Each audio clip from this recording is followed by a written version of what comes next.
নমস্কার প্রিয় বন্ধুরা, তোমরা সবাই কেমন আছো? এই দেখো আমার কাছে আরও একটা 2 টাকার বড় কয়েন। এটা ওয়েট আছে তোমার 8 গ্রাম। এটা আছে 1970 সালের। এটা আছে তোমার বোম্বে মিন্ট। এটা আছে কলকাতা মিন্টের।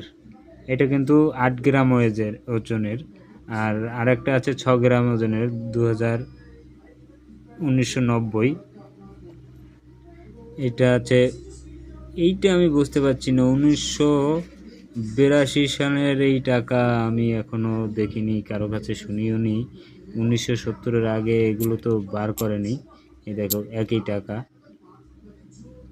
কিন্তু এটা কি ভুল করে মার্ক পড়ে গেছে যখন ছাপিয়েছে সরকার। এটা কিন্তু কলকাতা মিন্টের আছে। এইগুলো 1990, এটাও কিন্তু কলকাতা মিন্টের আছে। কিন্তু এই 1982 সালের এটা আমি এখনো আমার হাতে এই প্রথম এই একটা কয়েন পড়লো। জানি না এটা কি ভুল করে ছাপিয়ে দিল নাকি, বলতে পারছি না। এটা কিন্তু 8 গ্রাম। আর আমার কাছে আরও 2 টাকার কয়েন আছে, ওগুলো ছোট। এই দেখো, এটা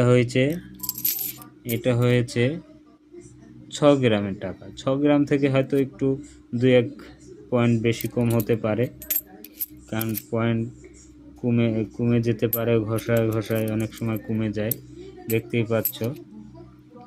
তাই তোমাদের কাছে যদি এই ধরনের কোনো কয়েন থাকে, 1 টাকা, 2 টাকা, 5 টাকার, কমেন্ট বক্সে কমেন্ট করবে। ধন্যবাদ, সবাই ভালো থেকো।